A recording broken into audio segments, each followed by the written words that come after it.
right, good afternoon. I'm coming to you from, this is not a prison cell, this is actually my garage. Found something that would not wait for a study session at church or anything else. I've been texting it around, sending it to some trusted people, but it's a lot to leave on a voicemail that lasts 5 to 10 minutes trying to explain this stuff without being able to track it visually. So I have my Bible here and I have a bunch of markings, and we're going to look at, in the words of Peter Ruckman, he's hands down my favorite guy as far as a Bible expositor.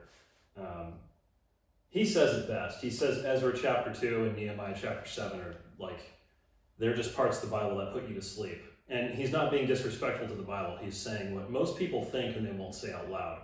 But then he follows it up with we're to live off of every word of God. And even he didn't find some of this stuff. So this stuff is found through prayer and through reading the correct Bible version in the English. That's the King James. The rest can have a lighter taken to them or be thrown in the garbage. That's a whole other topic. But I'm at the point where I'm absolutely convinced that the other Bibles are devil's Bibles, and you can get truth out of them, you can get saved from them, but the church at large is a dead church. You look around and you see Joel Osteen and Benny Hinn, and who's the one who looks like the bad guy from The Mask? Kenneth Copeland. You've got all these guys, and you've got, which version do you prefer? And which version of God's words do you think appeal to you the best? And that's not how it works, and not one jot or one tittle will pass away until all things be fulfilled. He lied. If there's 60,000 word variants and none of them agree and there's missing verses, then God's a liar. That's a whole other topic. There's well over 100 verses that go into it without even resorting to the languages if you call yourself a Christian. And you know you can't make someone understand the fact that you're saved. If they're lost, you're just you seem like you're insane to them.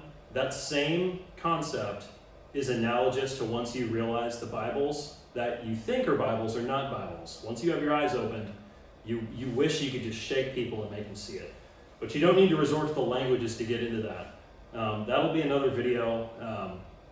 And I know the King James only camp has a bad reputation for being judgmental and calling everyone apostates if they don't use that Bible. I can understand why they do it. I'm in that camp. It's very frustrating. But again, all I can say is if you pray and you're honest with yourself and you're honest with God, you're going to have to come to one conclusion, and that's that God saved copies of his words that you can hold in your hand. Otherwise, he's a liar. And when you have 245 Bible versions floating around that don't agree and they change his words and all this other stuff, you have a serious problem. So, with that quick disclaimer aside, we're going to look at one of the most boring chapters in the Bible. That's Ezra chapter 2. And it's not, I promise you, you will not think it's boring probably 10 or 15 minutes from now. This is something that I'm floored seeing it. So by using the right Bible and by praying and asking God to give you wisdom, the book of James talks about that. He's not going to tell you no. He doesn't want you walking around blind. But by praying, asking for insight, wisdom, knowledge, understanding, using the right Bible, and by simply counting. If you understand what the numbers mean in a Bible context and you get into the numerics, what does 1 mean? What does 2 mean? Everyone knows 13 means rebellion, 11 means tribulation. Everyone knows 666 is the Antichrist. But if you just count lists and look at the sequence, and if you understand the prophetic timeline, just apply that to what you think is a boring passage. Someone watching this video is going to find something I haven't found yet. But this isn't fancy. This is just me using color-coded things, and they're not even really color-coded. I ran out of black ink. But the point is you don't have to be fancy to get the point across. So I'm going to move the camera closer, and then without further ado, we're going to look at what Ezra 2 has to show us. All right, so hopefully this will remain visible once it's posted to YouTube. And I know this is kind of a thrift store setup, but I'm not super tech savvy. And that's fine. As long as the point gets across, that's really all I care about from this video. Okay, so as long as we can see this, we will be okay. All right, first thing you need to know is that Ezra 2 deals with the people who came out of Babylon after the captivity. So King David reigns, then his son Solomon, then there's a civil war under Rehoboam, it splits. 10 tribes stay to the north, 2 tribes go to the south. And there's a rumor and a theory and a myth that when the 10 tribes get exterminated by Assyria in 722 BC, that they cease to exist, and that's not true. The Levites had cities all throughout the entirety of the land, and that's in Numbers 35, 1 through 8. So by default, there's a third tribe down there. So there's Judah and Benjamin. Those are your two in the south. And then there's representatives from Levi. Now, when the civil war happened under Rehoboam, they started committing apostasy. Jeroboam took over in the north, and every tribe had members that fled to the southern kingdom. 2 Chronicles 11, 13 through 17, and 15, 1 through 10. That's going to delineate that for you. So you know that God would have lied to Israel if all the tribes got wiped out. There's going to be tribes in the future. In Revelation, there's 12,000 from each tribe. They have to be present somewhere, and they survived through the southern kingdom in Babylon. Now in Ezra, he's coming back to Judah, Jerusalem. He's going to involve himself with reteaching the law. The temple's being rebuilt. And Nehemiah and Ezra kind of tell the same story. They're counterpart books. But Ezra 2 gives you a list of how many people came out of Babylon and came back to Jerusalem. This is one of the famous passages where all the scholars look and they say no one in the Bible can count. These two lists disagree with each other, and within their own list, they give you the wrong numbers. And that's because they don't give the Bible a fair shake like they do anybody else. So, for example, Ezra 2 has, I think from verse 3 up through around verse 60, you just have names and how many people under the name came back. This is where stuff got interesting, but we're going to skip it. So Ezra 2 says there were 42,360 people who came out of Babylon with Ezra, and they marched around 400 to 500 miles back to Israel. Now, what's interesting is that's found in Ezra chapter 2, verses 63 to 64. Why do those two numbers matter? Because in Isaiah chapters 63 and 64, you have the Jews praying at the end of the tribulation for God to come back, and there's Messianic Jews identified. That's in chapter 63, verse 16. Abraham knoweth us not, thou art our father. And they continue the prayer through chapter 64. God hears them in chapter 65, and in Isaiah 66, he comes back, and he saves them, and he's talking to two distinct groups of Jews, and we'll get to that later on the board. Anyways, that's significant. So the verse numbers within chapter 2 match the chapter numbers of the Jewish prayer of repentance when it comes up at the end of the list. Next up, the counterpart for the 42,360 pops up in Nehemiah chapter 7 in its list in verse 66. That's the number of the Antichrist. Why is that significant? Because when the total number is given, it's towards what we're going to find out here in a minute appears to be a tribulation sequence by the numbers. So, 766. 666 itself comes up in Ezra chapter 2. All right, so the meat of this. Ezra 2, you have a sequence of 42 numbers that are given of certain groups of people and families that come back from Babylon to Israel. Those numbers all total up to 29,818. The text doesn't tell you that. You have to do the math. So if you don't do the math, you blindly think that 42,360 showed up, because this number is specified in verses 63 and 64. Okay, so does Ezra not know how to do math? He gives you a list with 29,818 people on it, but then tells you the total was 42,360. Contradiction, and this list doesn't match this list. Well, the simplest explanation is the missing 12,542 people. If you look in Ezra chapter 2, verse 1, it says, all the host of Israel came back from Babylon in the east to Israel in the west. And then it tells you it's going to count the men of Judah. So the only ones counted are Judah. There's 12,542 that are not accounted for because they're part of the other 10 tribes that got mixed into the mess. These two lists don't match because as you set out from one city and you march by foot for 2 months or 4 months, people leave the camp, they join the camp, and we have different ways of counting the same numbers as well. So like in the U.S. military, the active duty numbers might be reported. What about the reserves? What about the National Guard? What about anybody else? What about the injured? People who left the camp at the start and then arrived later. Like, if we do that for ourselves, you have to give God the same credit. And he's, in these lists, he's reporting like the numbers of spoons and the furniture that was released from the king of Babylon. He's got very detailed records of everything. So the fact that there's discrepancies in the personnel, number one, if you can't read clearly, this looks like a contradiction, but by reading clearly, you can see how these numbers are explained. And Nehemiah 7 just gives you a different take on it. All right, so what are we actually looking at here? I'm going to hold my Bible up so you can see what I've done.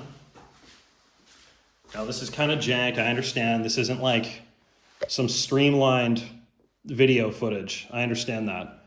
This is Ezra chapter 2, and at the very top, starting in verse 3, you have the first number given, and that's the children of Parash, 2,172. So in the margin, you see 2,172 up here, and then you just follow the sequence down.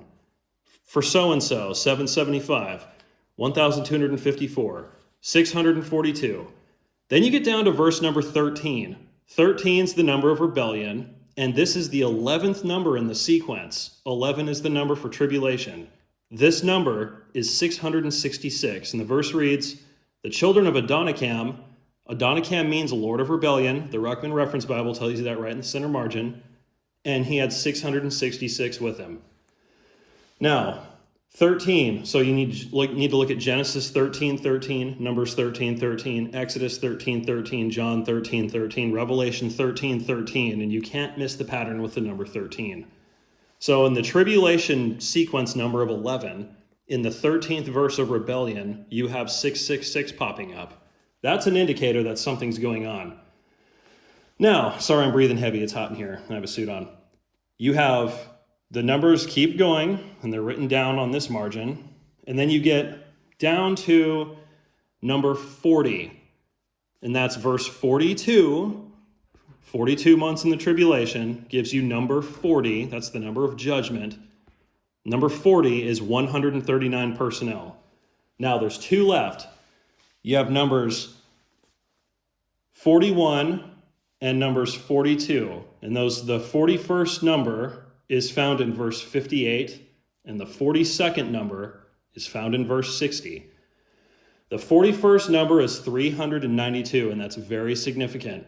And it's comprised of two groups of people. So if you go back over here to verse 42, the counting stops. Then you're introduced to these guys called the Nethinims in verse 43. And then it gives you, and the Nethinims are like temple servants, guys who carried water and all sorts of stuff. And it gives you all sorts of names of people that are in this count, but it doesn't give you a number.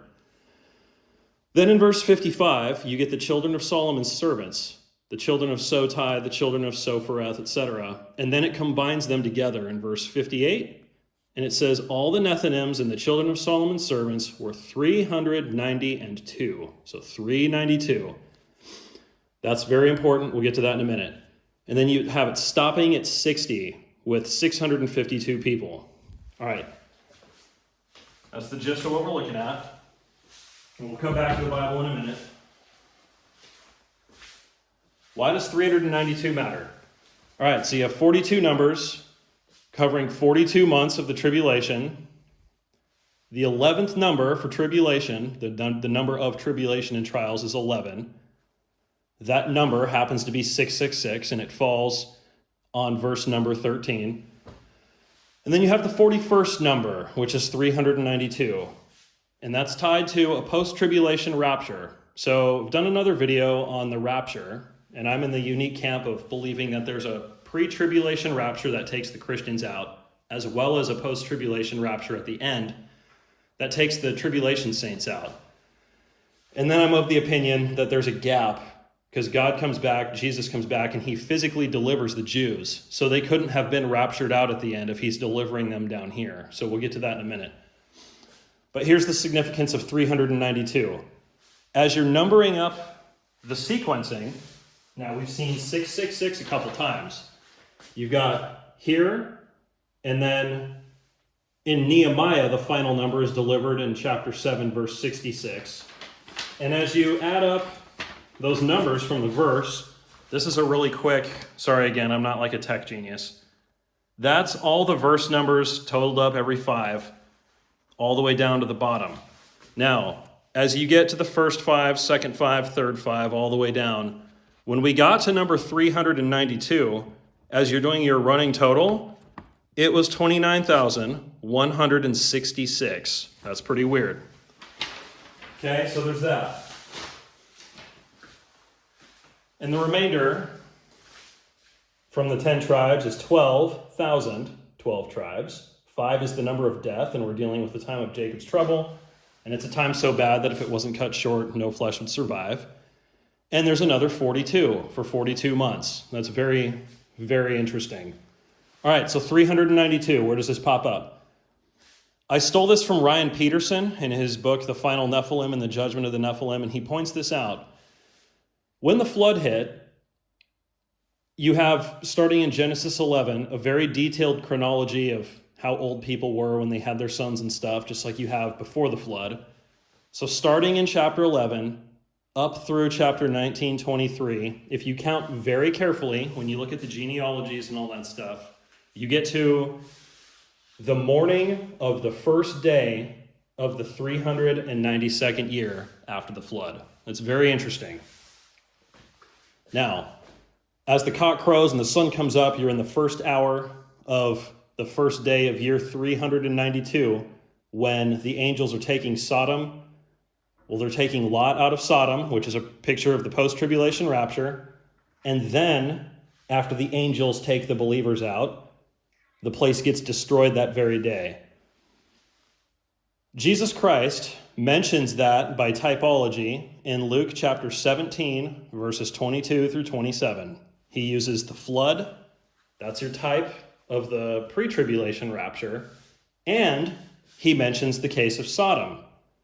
So the flood takes Gentile believers up. There's 10 of them. There's 8 of them, sorry. Takes them up above the world where they hang out, and then the floodwaters are on the earth for 150 days. That's 5 months on a Jewish calendar. 360 days a year, 360 here with 42,360. So for 150 days or for 5 months, these guys are hanging out above the earth. Now, jumping back to Sodom, when it got destroyed, there's very clear symptoms that are laid out when the angels destroy it and fire and brimstone comes down and the smoke goes up to heaven. You see virtually the exact same thing when you go to Revelation chapter 9, verse 15, and there's 4 angels bound at the Euphrates River, and when they're released, they wreak havoc. And the symptoms of the burning and all the stuff they cause matches almost identically to this case. And why does that matter? Because this happens while men with the mark are being tormented by things that came up out of the ground that were in hell for exactly 150 days during the flood. Now, during the tribulation, you have the same amount of time where presumably those beings that were on the earth being judged during the flood are released during the tribulation. Well, where'd you get that crazy idea?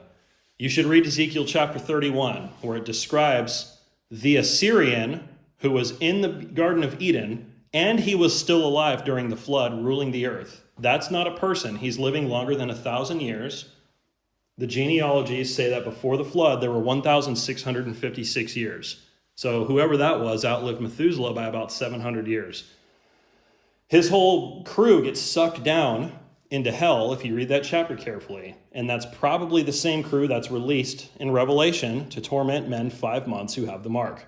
So there's a tie in there with the number 392 referencing Sodom because it was 392 years after the flood.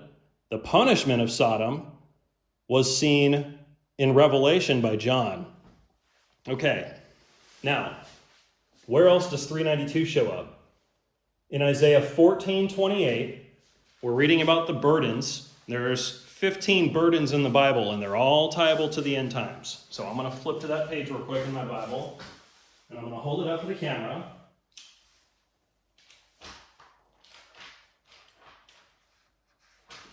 All right, so 14 is the chapter about the fall of the devil.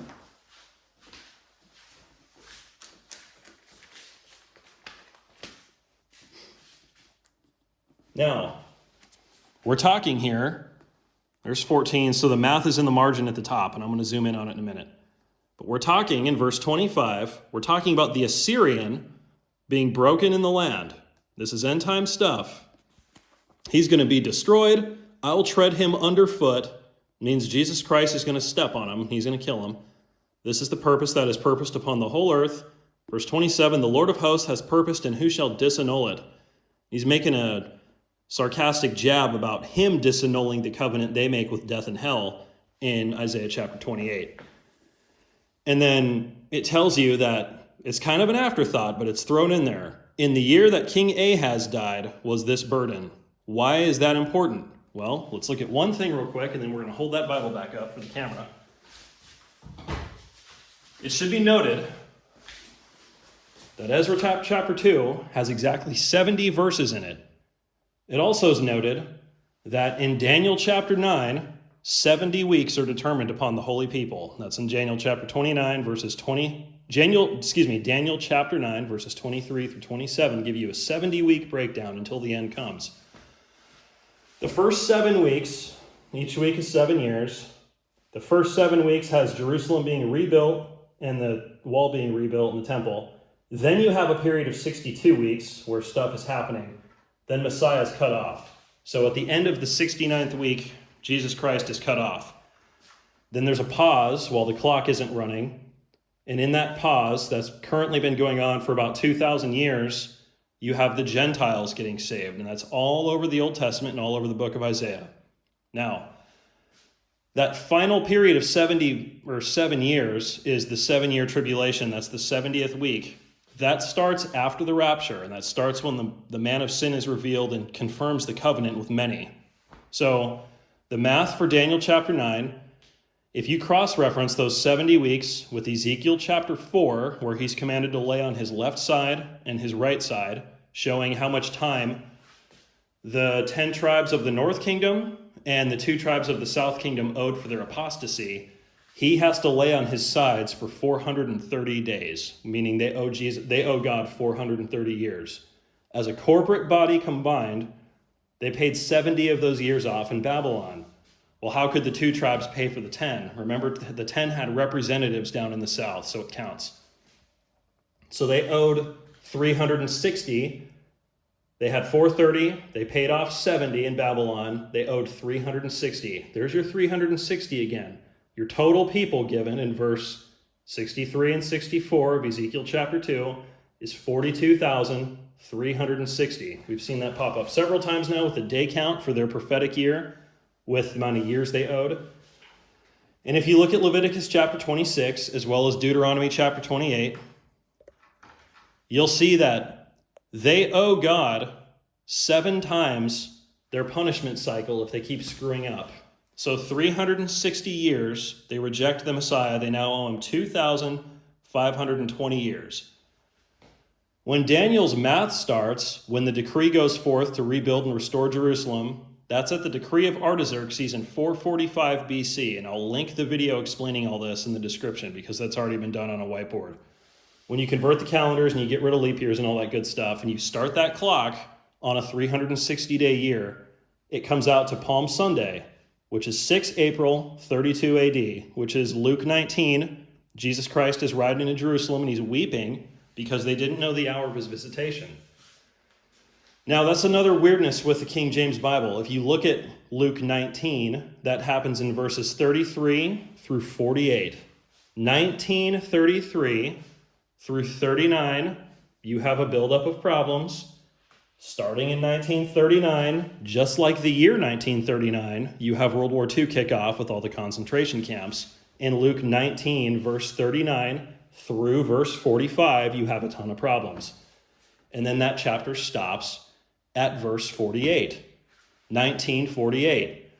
Well, the math from Daniel 9, when you multiply it by 7, 2,520, and you start it at the decree of Artaxerxes, it comes out to 14 May 1948, to the day, which is the day they got their country back.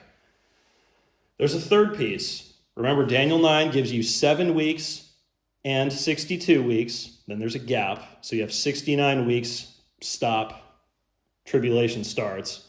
If you start that long 2,520-year math at the end of the first 7, at the start of the 62, the math takes you out to the 5th of January, 2040. I don't know what that date is, but I know the other 2 dates were extremely significant. 2040 could be the second advent, but nobody knows the day or the hour. It could be the day the temple's rebuilt. I don't know what that day is, but what I do know is there seems to be a window. So we're in the year 2026. If you reset our calendars based off of the day Jesus Christ went in on Palm Sunday, starting on April 6, 32 AD, 2,000 years from there would put you in the year 2032. Hosea chapter 5:15 says he comes back when the Jews acknowledge their offense, and they'll seek him out because they're being hammered. That's what triggers him to come back, when they admit what they've done. So you have Zechariah 12:10, they'll look upon me, whom they have pierced, and mourn for him. That's God saying that Jesus Christ is himself, and they know they'll have pierced him when they say that. Now, if 2,000 years out from there is 2032, but this date's 2040, nobody knows the day or the hour, I have a list of like 30 other math calculations that all put weird return time frames into this window. It's really bizarre. That's in a separate video. Again, I'll link it in the description. But we have a window here where something interesting is going to happen. Now, the rapture kicks off. Just like Noah, we get raised up into heaven and we avoid the trouble on the earth. Someone is having to go through the tribulation, and the 392 years from the flood kickoff to Sodom symbolizes a post-tribulation rapture mentioned by Jesus Christ in Luke 17. And we have the symptoms of that mentioned in Genesis 19 and Revelation 9:15. And we have the Isaiah math with 392. So here's what that all looks like. I said we look at that top margin again. All right. This may not be readable, whatever. You can see the top in the center. It says Isaiah BC 712. If this was done in 712 BC, and we're going off of 2032 as a 2,000-year mark, 712 BC plus 2032 gives you 2744. Let's just divide it by 7 because it's a perfect number. That gives you 392. That's very interesting. How does that just happen to show up here? 392. And we're talking about the Antichrist's death. So, there's a third tie to 392. In the mouth of 2 or 3 witnesses, let every word be established. All right, so how does this fit into anything? Joe, what's the point? You've been rambling for 28 minutes and 23 seconds. Remember, there's 2 categories that give us this number in the 41st number sequence in Ezra chapter 2. That's Nethinims, and that's the children of Solomon's servants. 2 groups. When Jesus Christ comes back, in Isaiah 66, 1 through 6, he's addressing 2 groups of Jews, neither of which got raptured because they're both present and they're both being rescued. Category 1 is the ones who trembled at his word. Those are the ones who called him back. Now, that's in Isaiah 66, 1 and 2, and in 66, 5. You'll see, trembleth at my word there. Ezra chapter 9, verse 4, and chapter 10, verse 3, the book we're dealing with, uses the exact same phraseology for people who tremble at his word. And then there's a second group in Isaiah 66 that he's dealing with, and he doesn't send them to hell. Paul says all Israel will be saved, so he gives them a bye. He allows them to live and go into the tribulation, even though they served the enemy. They may not have taken his mark, but they definitely were on his team. And they, in Isaiah 66, have rejected God over the use of a certain name he has, and that name is Jesus Christ. Now, how does this fit into Ezra? We have 2 categories in Isaiah 66, and then you have Ezra 9 and Ezra 10. And what happened was, These people were commanded to commit divorce because they had married a bunch of strangers and Canaanites and people they weren't supposed to marry. So they were mandated to commit divorce. And those are all over that chapter. A bunch of the priests had committed that divorce or had committed the marriage. And there's 113 of them who were fired. And they're in this second category. They're fired just like when Jesus Christ comes back and he sets up a millennial temple. I didn't draw it, but it's on here. That's in Ezekiel chapter 40 through 48. In chapter 44, verses 1 through 14, a bunch of the priests in the Levite class that are survivors are not allowed to perform duties in the temple because they committed a bunch of mixed marriages and idolatry. So you have two categories mentioned here with Ezra 9 and 10. You have two categories of Jews mentioned here. You have a sequence of 42 numbers given in the genealogy list, or not genealogy, the rescuee list from Ezra chapter 2.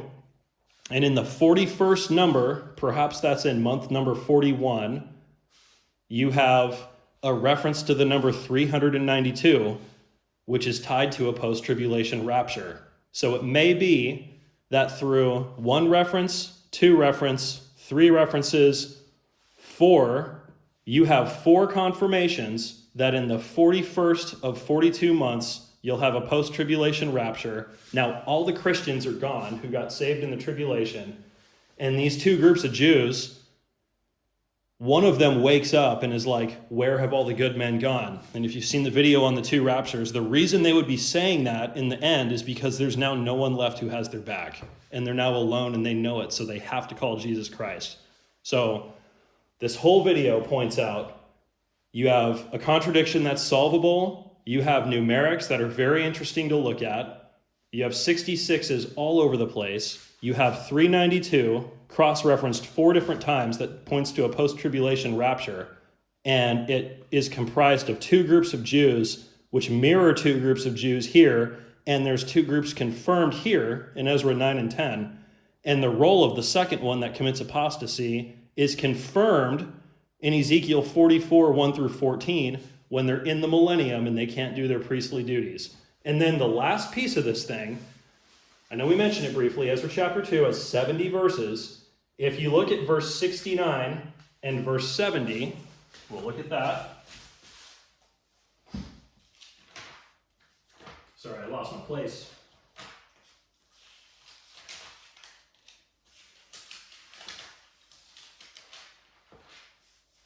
The Jeopardy theme song playing, see if I can find my way around a Bible. All right, here we go. In verses 63 and 64, they get their whole situation sorted out, just like in chapter 63 and 64 of Isaiah, they cry for help at the end of the tribulation. And then in verses 69 and 70, I marked it. Verse 69 says, they gave after their ability unto the treasure of the work 70 and 1,000 drams of gold and 5,000 pounds of silver and 100 priest garments. Interesting that comes up there. When you add that up, 61,000 drams of gold and 5,000 pounds of silver comes to 66,000 pounds of something in or at the end of the 69th week. There's only 70 verses in this chapter. You can see chapter 3 starts at the top. Then in verse 70, the 70th week, this is the end of the tribulation. So the priests and the Levites and some of the people and the singers and the porters and the Nethinims dwelt in their cities and all Israel in their cities. There's the end of your 70th week. That's very interesting. All right, that's the end of my garage video. I'll put this thing back. I'll leave the comments on because that's a lot and that's a very small, it should be done on like PowerPoint. If you're going to do it right. But this is a fairly urgent thing. I don't know how many people have just blown through this chapter and not seen it. I've never seen it until yesterday. There should be another one about Nehemiah 7, and I'm confident if you start counting lists like we just counted here, and you went to like the beginning of First Chronicles or any of that stuff, you'd probably start finding stuff, but you got to do it through prayer, and you got to use the right Bible. Thank you for watching, and we'll close in prayer. Heavenly Father, thank you for this day. Thank you for the opportunity to point this thing out. I ask that this is useful to somebody somewhere and that it goes wherever you want it to go.